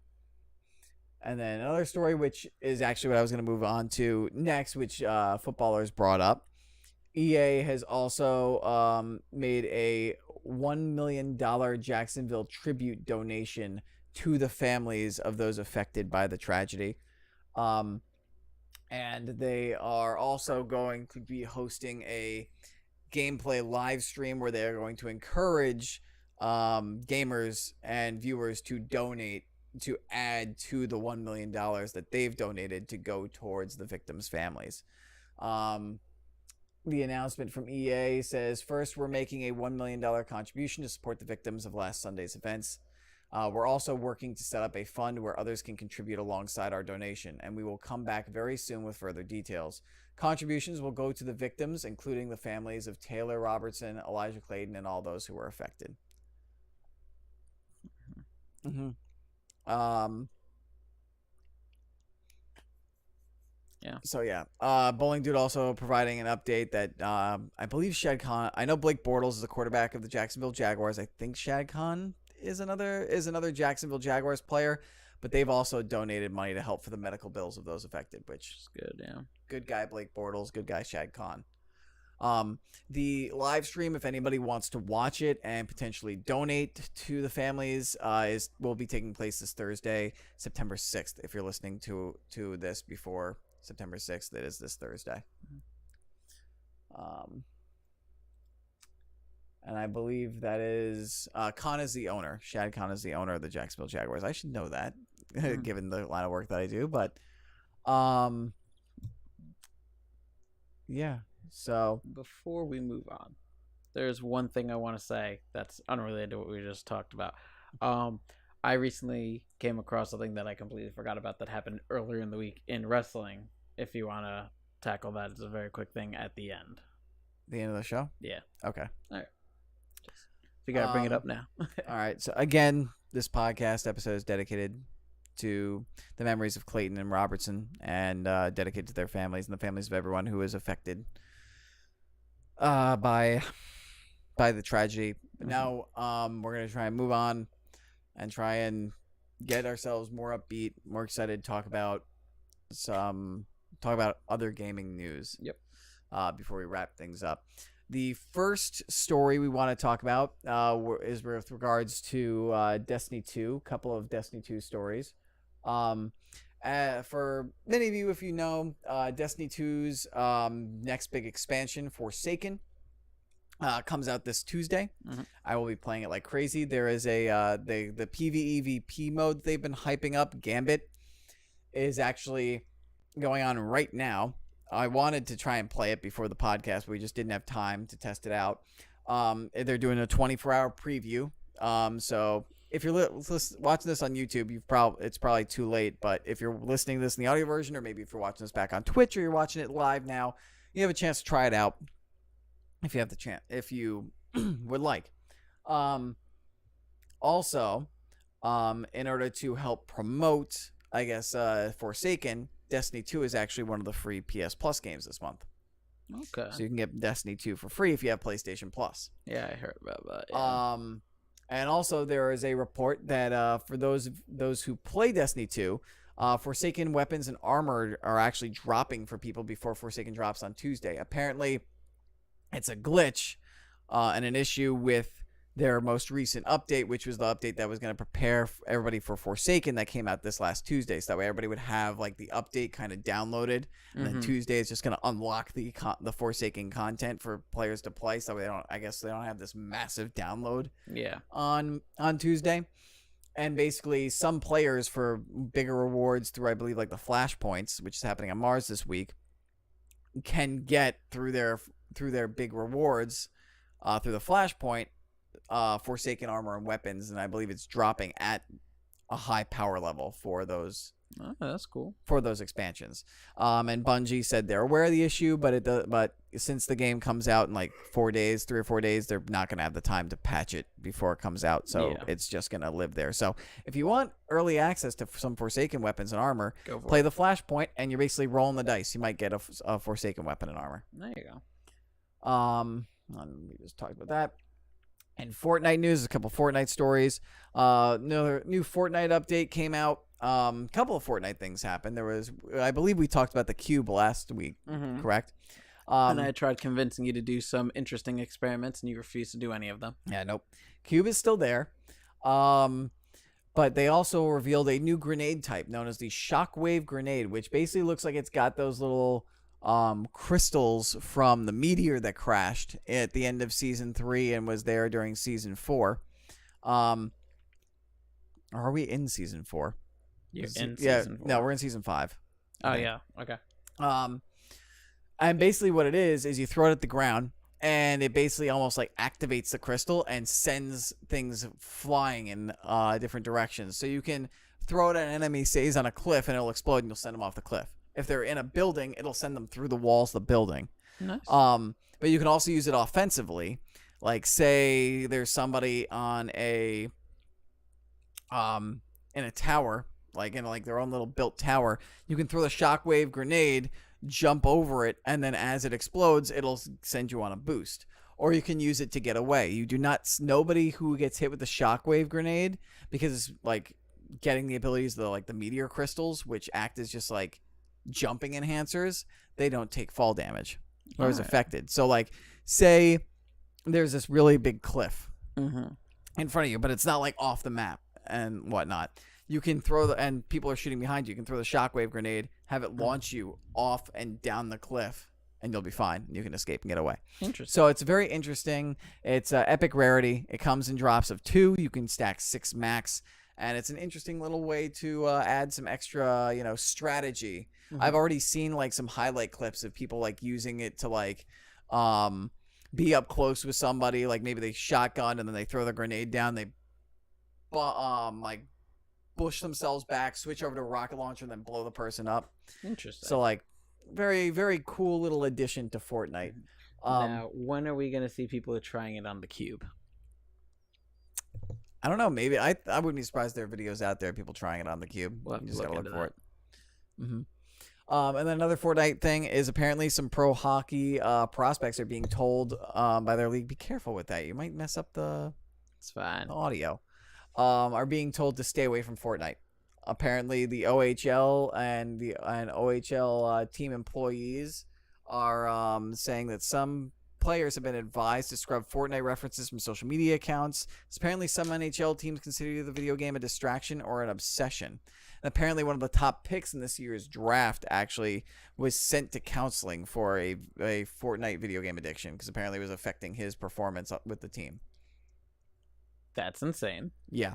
But okay. And, well, the prospects aren't part of the NHLPA because they're not in the NHL. So they're not part of they don't have a players union to like help fight for their own sides. They can't. So like they kind of just, if they want to make sure that they get called up and thought and like seen as dedicated to the team and the sport, they're being advised not to mention Fortnite, at least not until they're fully in the NHLPA and NHL full-fledged NHL players. Still ridiculous, but okay. Oh, I agree. Yeah. I agree. It's a ridiculous story, especially when other like athletes from different leagues are doing it all over the place. Like in the World Cup, we saw so many. I believe it was one of the gold or World Cup winning goals. Like the guy who scored it did the take the L dance or whatever, or like one of the Fortnite dances when he celebrated. Like I wouldn't be surprised if you'll start seeing Fortnite touchdown celebrations in the NFL this year. And then you'll hear all this stuff about how it's un-American. There's going to be penalties. Can you not? Let's not get it. Let's not even bring that up as a joke. Let's avoid that kind of stuff. Fine. Let's not poke fun at the NFL. Anyway, moving on to new stuff. If anybody is living under a rock, there's this game called Cyberpunk 2077. It's being made by this place called CG Project Red. They make good video games. One series in particular is called The Witcher. I don't know if you've heard of it. Well, good. They dropped a 48-minute gameplay demo video this week, showcasing a quest line for just one quest. And they showed basically how the quest can go along and how there are various different branching ways on how you can go about doing the quest and how that will affect and ripple and change the way that the rest of the quest goes. Interesting. For example, they said you get this information from this guy. He says that he wants like this bot for you to get for him. You got to get it from this gang. But there's this woman who works for a corporation that the gang screwed over, so she goes to them to talk to them. She thinks you're a mole, so you can either like be violent, grab the gun, maybe get into a shootout with them, or just play along, make a deal. They help you. You can either, when you go to the gang, you can either try to give them the chip, or you can say, screw it, I want the money for myself, and I'm going to kill everybody, and then I'm going to take the bot. And so interesting. It branches off into various different ways. One of the things I like the most, though, the game has its own day-night cycle.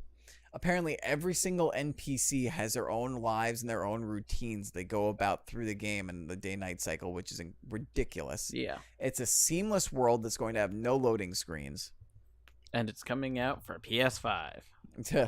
Maybe. But if you guys ever have a chance, if you guys have 48 minutes free, or even if you have a few minutes free just to watch the stuff, just take a look at it. Because it is a gorgeous game. That is my plan. I haven't gotten to watch... I saw a little bit of the end with you, but I plan on watching more of it. Yeah, and if you guys are a fan of any kind of cyberpunk stuff, like if you guys were a fan of like certain elements of Mass Effect, the Mass Effect series, that's more sci-fi and less cyberpunky, but they had influences from God, what is the name of the movie that I'm trying to think of? Because it's Blade Runner. Yep. Yeah. Like, if you really liked Blade Runner 2049, or you liked the Blade Runner, like, influences in Mass Effect, or you liked Altered Carbon, which is out nowadays. Oh, yeah, I forgot about that. Or even if you like stuff like, I would even maybe say, like, anime like Ghost in the Shell, because that was kind of cyberpunky. Like, definitely give Cyberpunk 2077 a look, because it is a gorgeous-looking game. It looks incredible. Yeah. Well, I doubt there's any fans out there that watch this. If you also happen to be a fan of Friends at the Table, you would want to check this out. And why is that? Friends at the Table, actual or real play podcast. Bunch of people playing tabletop RPG games, hosted by Austin Walker. And the second season they did, which they referred to as Counterweight, is an entire cyberpunk style campaign that was really, really good. Nice.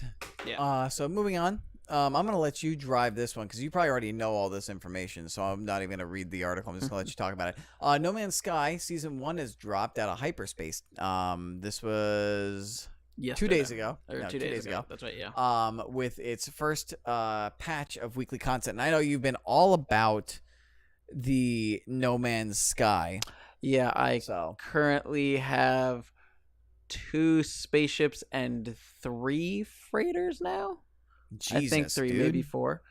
Well, I don't. Let me rephrase it. I got one for free Then I bought a second one, and then I got another one or two for free for helping them not get attacked by pirates where I don't own them, but they're like, okay, we'll join your fleet. Nice. So I could send them off to do missions and get me shit. That's cool. Yeah, so good stuff. But yeah, I've gotten to look into a little bit of this. One of the things that they've introduced into the game, not with the next update that they had done, but one of the previous ones, the Atlas Rises, I believe, they introduced space anomalies into the game, in which it's basically every now and then while you're traveling, you could come across what is basically a space station known as the Anomaly, which is an anomaly in space and time with two people on the ship that you could talk to, one Corvex, one Gek.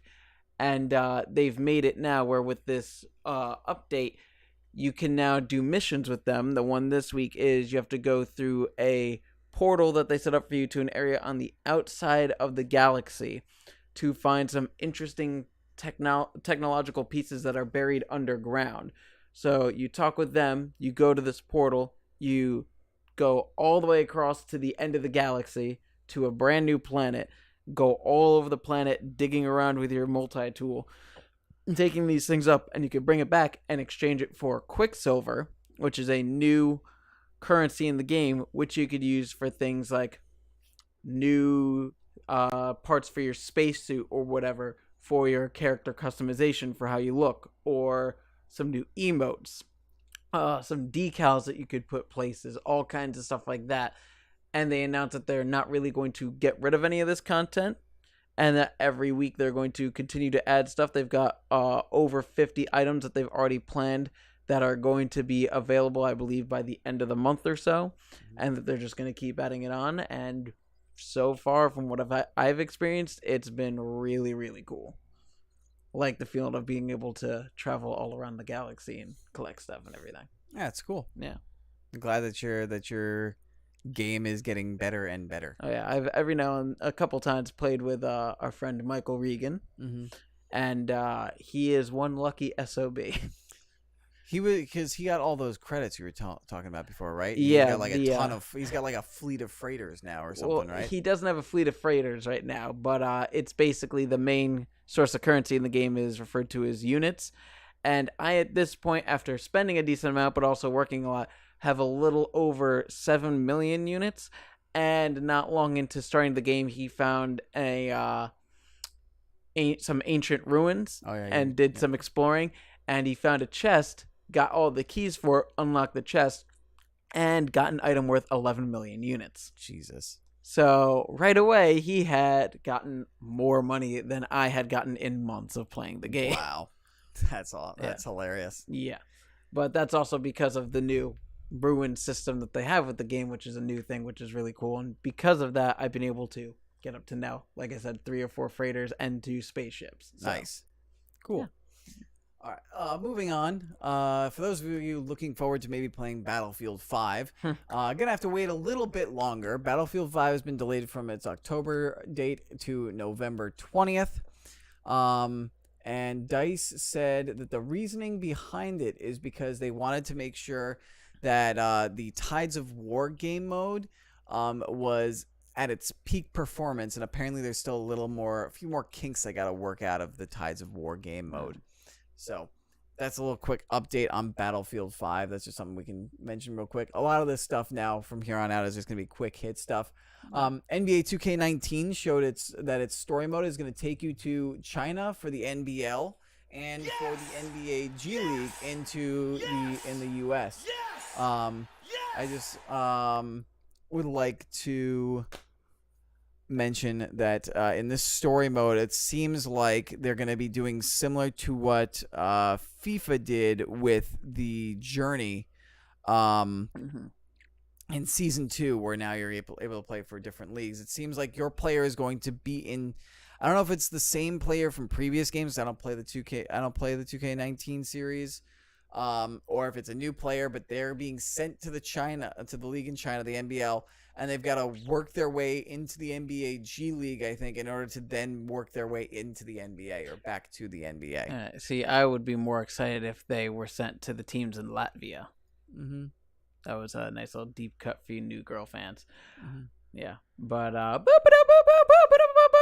on. Hold on a second. What are you doing? I'm doing some Overwatch news. What's the got a little Overwatch bit. news then? This week they released a new challenge in the game called the Diva Nano Cola Challenge, in which it's basically like they have with the arcade games where you know how every 3 that you win up to 9 you get a free loot box. Mm-hmm. Well, they have it where the first 3 games you win, you get a free new Nano Cola themed player icon.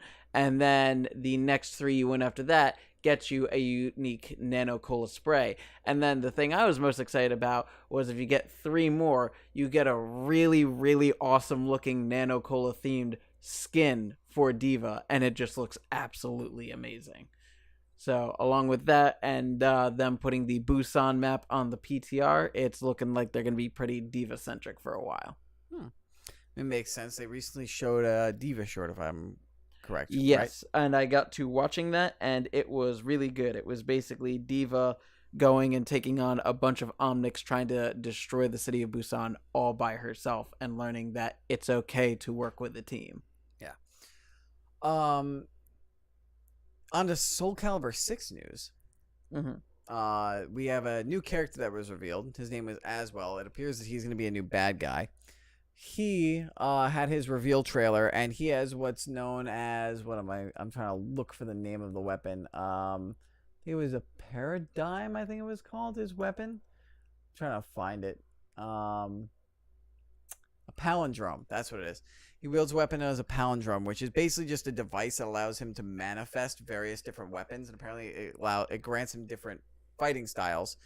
He's known as the leader of humanity, but he talks like very evil and gets like an evil transformation for his ultimate attack. So like, it's very interesting to see. I thought it was interesting as well. Don't be a smartass. You have no idea how many of those puns I've seen online. Oh, Jesus Christ. Anyway, yeah, we don't know what his origins are going to be, but he looks like a badass. He looks like he might be trouble. For people who are trying to play some of their old favorites in Soul Calibur, might be worth checking out to new players. Yeah. All's well that ends well. Then just some quick hit stuff. Can I scroll with this? Yeah, By the way, just a quick little peek for you. Oh, okay, nice. Yeah, not bad. Yeah, so CSGO is getting a free mode, by the way. Interesting. It's basically an offline free mode where you can play against AI and you can also watch professional CSGO matches. Very cool. So if you want to actually play CSGO with people, it's not going to do it. But if you're thinking about seeing what the fuss is all about with CSGO, and you want to get a taste and maybe watch some CSGO stuff, now you have the free version is an option. Yeah. Doom 2 apparently had an impossible secret that was finally discovered 24 years later, and John Romero, one of the co-creators, applauded the achievement. Apparently, people who had no-clipped the game found this one secret area that was only accessible through this teleporter. But when people ran onto the teleporter, it wouldn't activate. So they thought that it was just an impossible thing that or was messed up with the design. Nobody could get into it. Turns out one person finally figured out how to do it. And John Romero says, yes, this is the actual designed way that you had to do it. You solved the puzzle. There was a pain elemental that you had to literally follow its path and then run ahead of it by these stairs. And then part of its path was it would lead into you and try to bite you at the portal, and it would push you an extra little bit back that would actually trigger the portal. Interesting. So instead of killing that one pain elemental, you had to actually not shoot something in Doom and then let it push you into a certain area. And that's why it took so long. That's why it took 24 years for people to find it out. Because wait, I have to not shoot something with guns in Doom? Yeah, exactly. I have to not kill a demon? What? Then we also found out that Hitman 2's location got revealed. It's going to be taking place in Colombia. Interesting. Hitman 2's subtitle is being called Welcome to the Jungle. Very nice. Kind of like that. So yeah, you get to go in Colombia and assassinate people. Good old Colombia. And the last thing I want to talk on is that there's some good, if you have the Xbox Games Pass, it is a good month for you because September's got some pretty good games. Mm-hmm. you'll be able to get a hold of Quantum Break, the exclusive that was very well received, but didn't sell as well maybe as people expected. But now you get a chance to play for free. And if you're a fan of Halo, the entire Master Chief Collection is available now through the Xbox Games Pass for the month. Very nice. So that will do it for all the gaming news. You said you had one other thing you want to talk about in wrestling before we start wrapping things up. Do you remember Izzy the Super 21st night of September? Yes, I do. Say that you remember. No? So Izzy the Superfan. I do remember this, actually. Yeah, we did forget to talk about this. Yes. Yes. She is now an official champion in an independent wrestling promotion. Yes, she is. And a lot of people have issues with that. Yup. And everyone I've seen have issues about that. I am very quick to post a gif of Kenny Omega beating up a 9-year-old. Yeah, I mean, I'm kind of like, I don't know how young is too young. I mean, Izzy really likes to do it, so good on her. But, like... She's 2 years younger than Pete Dunne was when he started. I know, but, like, a lot of the people who started young, I mean, it might just be the toll in the business, but maybe being so young is what makes it that much worse in their body. It's just, you know... When you're this young, like, who knows... Like, you go through a lot of changes physically in your teenage years, and who knows how badly wrestling can mess that up. And, you know, Paige suffered some really bad injuries way too young. Rey Mysterio's all kinds of beat up. The Hardy Boys started real young, and, you know, look at what we've been talking about, though you could argue that that's because of TLC and all the kind of matches they were having. Lifestyle version of so matches. It's like, I'm happy that Izzy's doing what she's doing, but I'm just, like, almost concerned for her health long term. That's all. True. A lot of people's arguments in the wrestling business, though, is it's killing the business. Which is stupid. Yep. It's stupid. Because it's again, wrestling. Let people have fun with wrestling. Yep. Because, I mean, you've got Kenny Omega wrestled a 9-year-old. Young Bucks super kicked a kid as well. John Cone's son won the tag titles at WrestleMania this year. Exactly. Though, granted, he didn't do anything. He didn't take a bumper or deliver any moves for people who were trying to... Yeah. That is true. But at the same time, who cares?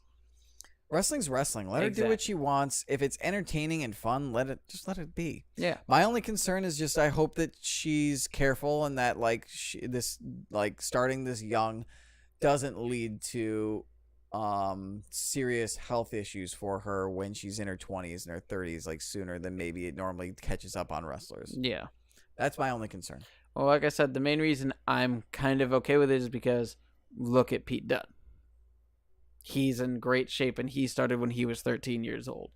So I think if it's done right and Pete properly... Dunne is also still young, so let's see what happens in 10 years from now. See how Pete Dunne's doing. True. So, yeah. I believe that's all we've got. Yep. I think that's going to do it for episode 62 of the Super Grapple Bros podcast. Thank you guys so much for watching and or listening. You can watch us live on Twitch. We stream almost every single week on Saturdays, normally anywhere from the late morning to the early afternoon. You can watch us back on Twitch if you don't catch us live by watching the VOD. We highlight every single episode, so that way you can watch it back after the period of time where Twitch kills old broadcasts. Mm-hmm. So you should be able to go back and watch almost every single episode through Twitch.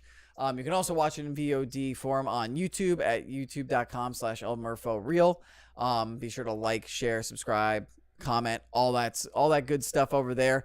Twitch.tv/elmurpho is a Twitch channel, by the way. You can also catch us in audio form on Apple Podcasts, SoundCloud, Google Play, and other places where podcasts can be found. Just search Super Grapple Bros. Rate, review, and subscribe. Very important over there because, especially on Apple Podcasts, we need a certain number of reviews in order for people to find us when they search for wrestling and video games. Big Stupid with a 10-bit cheer that is just incoherent nonsense. I don't know what he's talking about. He's just channeling his inner Paul Heyman. Yeah, So, also, do not forget that you can email us any feedback, questions, concerns, comments, trivia, that kind of stuff at supergrapplebros@gmail.com. And you can also give us feedback on my Discord server, the Murpho Discord server, which you can find in the show notes on audio, on the channel page on Twitch, and in the video descriptions on YouTube. Join that server, and you'll find a Super Grapple Bros feedback channel, as well as a Super Grapple Bros viewer predictions channel where you can join in with other viewers of the show, viewers and listeners of the show, to help join in on the predictions of WWE pay-per-views. All of that said, sidebar before we get to the kayfabe news article of the week or episode, I just want to note that starting this week, I'm going to be having Mondays off pretty much because it's Labor Day this Monday. And that's the NFL season. So I'm working Sundays, but I have Mondays off going into December. So I'm going to try on the Twitch channel, me personally, get a gameplay live stream going every Monday afternoon. So Mondays afternoons, keep an eye out for gameplay streams from yours truly. Yeah, and some news on my behalf that reminds me of is that I recently got a new job. And with that job, I am going to have very, very limited time. And so I don't know how many episodes I'll be on for the next few months, but I will try and be on as often as I can. And when you're not, I'll just have to manage. Yeah. Well, we'll manage. We'll make it through. So, yeah. I don't know what song stuck in my head. The one football you sang? songs. Oh, yeah, that song. Yeah, that one. Yeah. It actually just popped in my head, just came to me as a result. Big Super says congrats, by the way. Thank you. All right, let's get out of here. We've been here for a long time, almost 2 hours. Let's wrap things up with the kayfabe news article of the episode. Who is Allin, and why are wrestling nerds so excited about his debut? Yep, that fits the theme. Yep. Are you sure? Are you sure it's Allin and not Alan? Yeah, Jurassic Park 3 jokes going out on a Jurassic Park 3 joke on a wrestling and video game podcast. How's that? Not good. I think it's great. Take care, everybody. The worst of the movies. Nope. Yeah, well, it was the funniest joke because it was the worst part of the movies, like you said. It's funny. I wish I could wish that comment away. Dream Raptors. Dream hallucination Raptors. Good night, everybody. Take care. Deuces. Bye. Later. Bye-bye. Laters. Bye-bye now. Shut up and sit down.